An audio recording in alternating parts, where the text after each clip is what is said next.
Hello welcome back to our channel Mugil's world scope. எல்லாருமே ஹெல்த்தியாக ஹாப்பியாக இருப்பீங்கன்னு நம்புகிறேன். ஃபர்ஸ்ட் ஆஃப் ஆல் நம்ம சேனலை சப்ஸ்கிரைப் பண்ணியிருக்க எல்லா நல்ல உள்ளவங்களுக்கும் மிக்க நன்றி.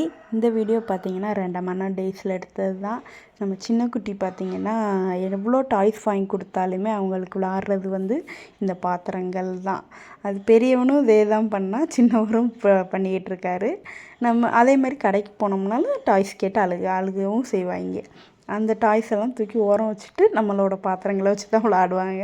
இந்த மாதிரி யார் யார் வீட்டிலலாம் சேட்டை பண்ணுறாங்கன்னு எனக்கு கமெண்ட் பண்ணுங்கள்.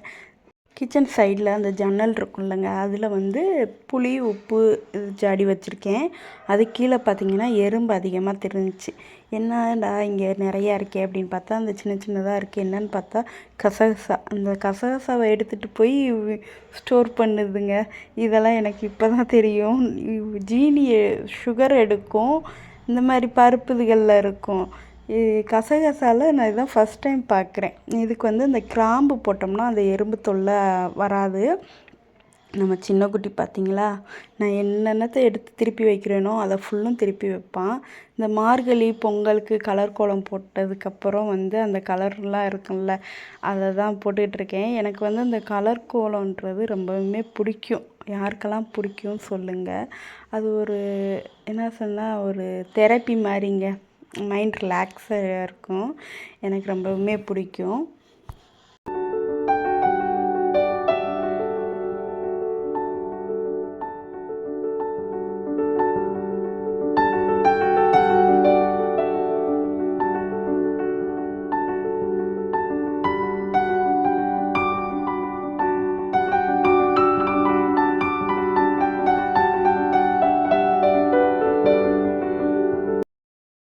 உங்கள் யாருக்கெல்லாம் கோலம் போட பிடிக்குன்றத கமெண்ட் பண்ணுங்கள். அதில் எஸ்பெஷலி இந்த கலர் கோலம் போட பிடிக்குன்றவங்க கமெண்ட் பண்ணுங்கள்.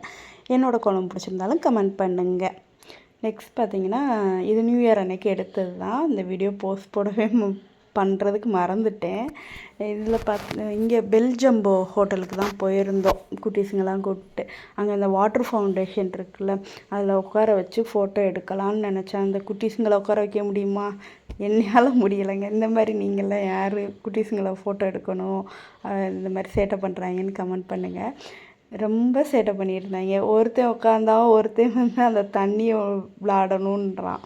அப்புறம் அண்ணா பையனும் வந்திருந்தான். உட்காருங்கடா அப்படின்னா. அவங்க பண்ணுற சேட்டைங்களை மட்டும் பாருங்கள். ஒரு வழியாக இங்கிட்ட உட்கார வச்சு ஒரே ஒரு வீடியோ மட்டும் எடுத்திருந்தேன். அதில் இவன் அண்ணா பையன் அந்த டாட்டா காட்டுவானா, என் சின்ன குட்டி என்ன பண்ணுற அப்படின்ற மாதிரி ஒரு லுக் விட்டுருப்பார்.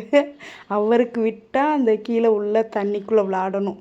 அவருக்கு ஃபுல் அண்ட் ஃபுல் தண்ணியில் விளாட்றது ரொம்ப பிடிக்கும்.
நியூ இயர் நாளைக்குன்னா இன்றைக்கி நைட் போயிருந்தோம்.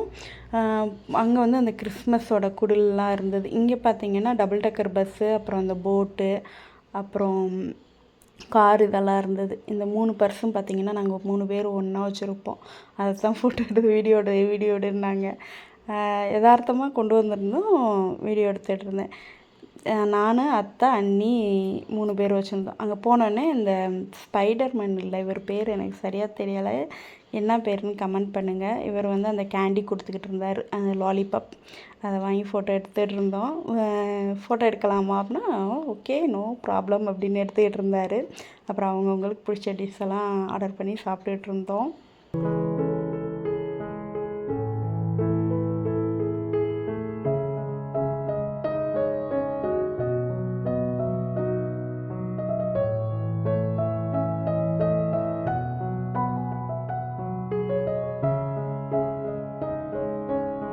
சாப்பிட்டு முடிச்சு வெளியில் வந்து அந்த இசை கச்சேரி மாதிரி அவங்க 2 பேர் பாடிக்கிட்டு இருந்தாங்க. அப்புறம் சின்ன சின்ன ஆக்டிவிட்டீஸ் வச்சுருந்தாங்க. இவங்க கூட நிறையா பேர் ஃபோட்டோ எடுத்துகிட்டு இருந்தாங்க. அப்படி தான் ஃபோட்டோவுக்கு நின்னாலும் ஃபோட்டோவுக்கு நிற்கலை. குட்டீஸுங்கெல்லாம் கூப்பிட்டு டான்ஸ் ஆடினாங்களா, சரி டான்ஸ்னாலும் ஆடுங்கடா அப்படின்னா அதுவும் பண்ண மாட்டேன்ட்டாங்க பசங்க.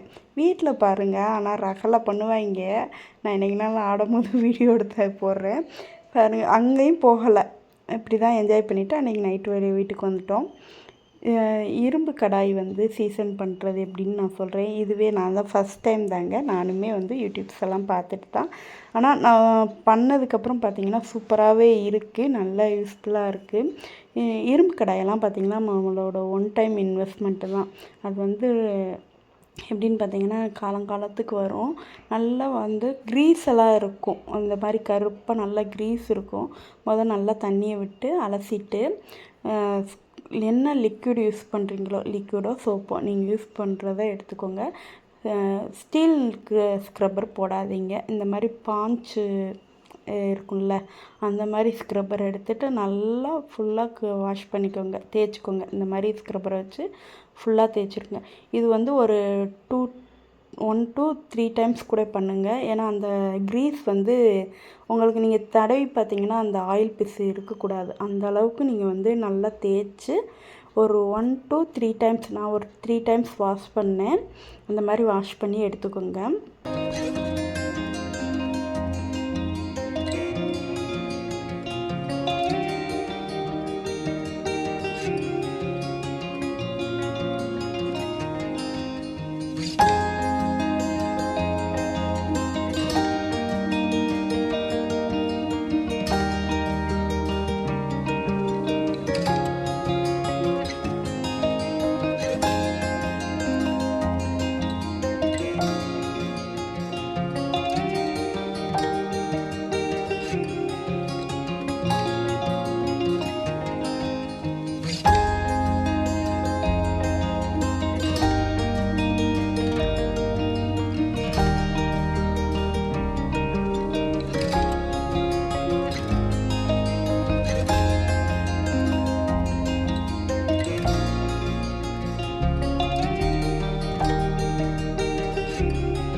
இந்த மாதிரி ஒரு 3 டைம்ஸ் பண்ணுங்கள். அப்போ தான் அந்த ஆயில் வந்து நம்மளுக்கு அந்த க்ரீஸ் வந்து இருக்காது. இந்த சைடு உள்ள அந்த கார்னர்லாம் இருக்குல்ல, அந்த மாதிரி வச்சு நல்லா தேய்ச்சிங்கன்னா அந்த ஆயிலெலாம் ஈஸியாக வெளியில் வந்துடும்.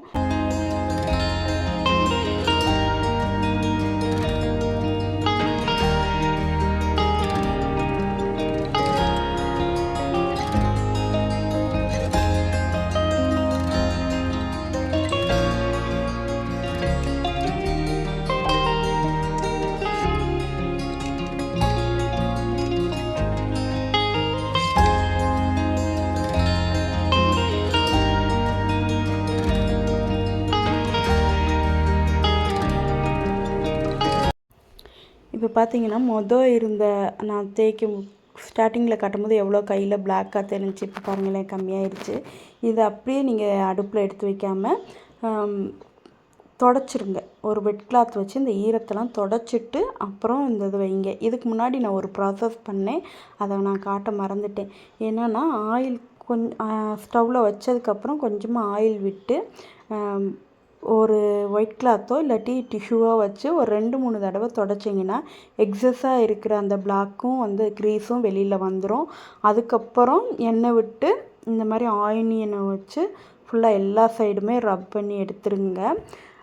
இது வந்து பார்த்திங்கன்னா நான் தாளிக்கிறதுக்கு அப்புறம் வந்து சின்னதாக முட்டை ஆம்லேட் போடுற மாதிரி அந்த மாதிரி தான் வாங்கியிருந்தேன். இதில் பார்த்திங்கன்னா நம்ம தண்ணியெல்லாம் இது ஆனோடனே எவ்வளோ ரஸ்ட்டு ஃபார்ம் ஆகிருக்குன்னு பாருங்களேன். அதுக்கப்புறம் இந்த மாதிரி நம்ம எண்ணெய் தேய்ச்சிட்டு வெங்காயத்தை போட்டு நல்லா பிளாக்காக வர்ற அளவுக்கு நீங்கள் எவ்வளோக்கு எவ்வளோ சாட்டே பண்ணுறீங்களோ அவ்வளோக்கு எவ்வளோ நல்லாயிருக்கும்.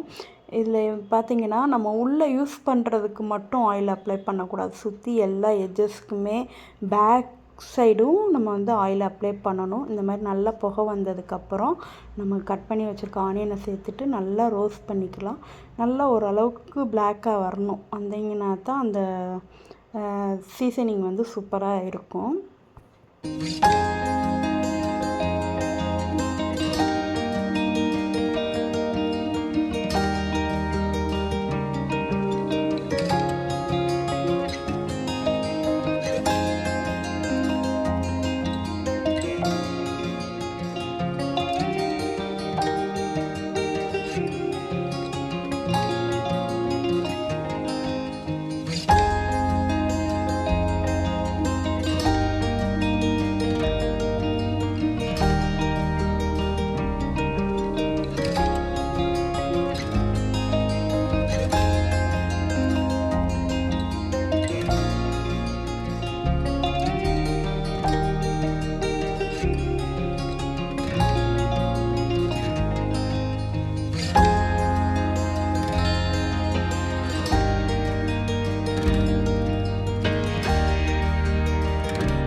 இந்த அளவுக்கு நல்லா கருப்பாக வரணும். வந்ததுக்கப்புறம் நம்ம இதெல்லாம் எடுத்துகிட்டு ஒரு சின்னதாக லைட்டாக வாஷ் பண்ணிவிட்டு அப்புறம் திருப்பி நம்ம ஃபுல்லாக வந்து வெட் கிளாத்தை வச்சு தொடச்சிட்டு அதுக்கப்புறம் தான் திருப்பி வந்து நம்ம அந்த ஹீட் பண்ணணும். ஏன்னா நீங்கள் தண்ணியோடையே திருப்பி ஹீட் பண்ணிங்கன்னா ரஸ்ட் ஆகிறதுக்கு அதிக வாய்ப்பு இருக்குது. இந்த மாதிரி நல்லா ஒரு வெட் கிளாத்தை வச்சு தொடச்சிட்டு ஹீட் பண்ணிவிட்டு ஃபுல்லாக எல்லா சைடும் ஆயில் அப்ளை பண்ணி வச்சிட்டிங்கன்னா இது வந்து நீங்கள் எத்தனை வருஷம் ஆனாலும் அப்படியே இருக்குங்க. எந்த ஃபால்ட்டும் வராது. சீசனிங் மட்டும் இதே மாதிரி பண்ணிகிட்டே இருந்தீங்கன்னா சூப்பராக இருக்குங்க. ஒன் டைம் இன்வெஸ்ட்மெண்ட்டு தான். இதெல்லாம் வந்து நம்மளோட ஹெல்த்துக்கு ரொம்பவுமே நல்லது தான். அயர்ன் கண்டென்ட் வந்து இதில் நம்ம சமைக்கும் போது நம்மளுக்கு கிடைக்கும். ஸ்கில்லட் வந்து நான் சின்ன சின்ன பொரியல் இந்த மாதிரி பண்ணுறதுக்காண்டி வாங்கியிருந்தேன். இந்த தாளிப்பு கரண்டி வந்து தாளிக்கிறதுக்கு அப்புறம் முட்டை ஆம்லேட் அந்த மாதிரி போடுறதுக்காண்டி வாங்கியிருந்தேன். இந்த மாதிரி நீங்கள் ரெகுலராக சீசனிங் பண்ணிவிட்டு யூஸ் பண்ணிங்கன்னா லைஃப் லாங் இந்த கடாய் வந்து எந்த ஒரு டேமேஜுமே ஆகாமல் சூப்பராக இருக்குங்க. பாருங்கள், இப்போல்லாம் பார்த்தீங்கன்னா அந்த பிளாக்கே இருக்காது. இந்த மாதிரி ஃபுல்லாக எல்லா சைடுமே நீங்கள் அப்ளை பண்ணி வைங்க ஆயில்.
ஓகேங்க, நம்ம வீடியோட எண்டுக்கு வந்தாச்சு. இந்த வீடியோ உங்களுக்கு பிடிச்சிருக்குன்னு நம்புகிறேன். இந்த வீடியோ பிடிச்சிருக்குன்னு தோணுச்சுன்னா லைக் அண்ட் சப்ஸ்கிரைப் பண்ணுங்கள். உங்கள் ஃப்ரெண்ட்ஸ் அண்ட் ஃபேமிலிக்கு ஷேர் பண்ணுங்கள். மறக்காமல் நம்ம சேனலை சப்ஸ்கிரைப் பண்ணிக்கோங்க. இன்னொரு இன்ட்ரெஸ்டிங்கான வீடியோவில் உங்களை மறுபடியும் சந்திக்கிறேன். தேங்க்யூ ஃபார் வாட்சிங் ஃப்ரெண்ட்ஸ். Bye bye.